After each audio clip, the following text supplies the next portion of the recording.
I've got crazy news for you today. The anti-coal activist financier George Soros has just bought millions of dollars worth of shares in coal companies. I'll get to that news in a moment, but let me give you some background. I mean, the environmentalist left say that they hate coal.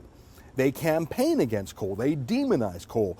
In Ontario, Kathleen Wynne shut down the largest coal-fired power plant in North America, the Nanticoke generating station.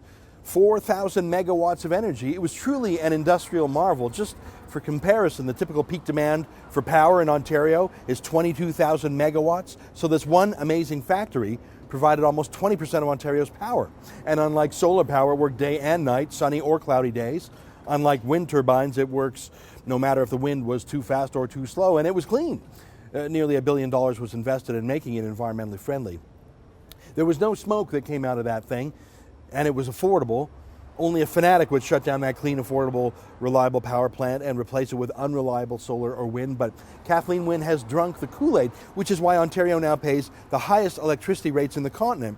And those rates will grow each year for 20 years, according to the government itself. Now, I tell you all this to show you how nuts it is, how both here in Canada and in the US under Barack Obama, coal is being demonized. Coal that built our industrial revolution, that's fueling the economic development of the third world, it's being demonized because it has the element carbon in it, like most things on Earth do, like you do. You are a carbon-based life form. We eat carbon, we call them carbs. Sugar is carbon, wood is carbon, because trees use carbon dioxide for energy.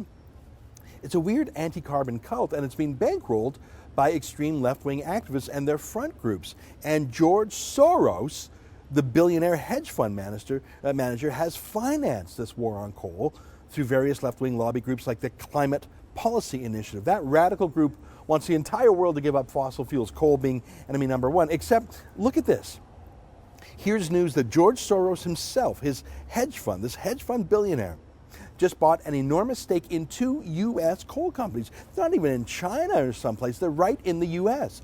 George Soros, climate campaigner, left-wing activist, Obama subsidizer, coal demonizer, just bought 1 million shares in Peabody Energy and 500,000 shares in Arch Coal. What gives? How can you demonize coal and then buy a bunch of it?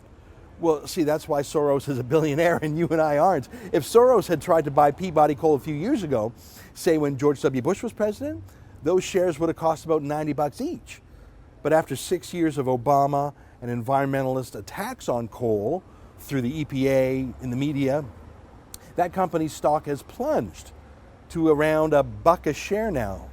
So, I mean, so far Soros hasn't made any money off this deal, and I should note that he just sold $250 million worth of other coal stocks in Consol Energy. But I have 2 points here. First of all, when Soros says he's anti-coal, he doesn't actually mean it, any more than protesters who drive to an anti-oil protest mean it. I'll say this for vegetarian leftists.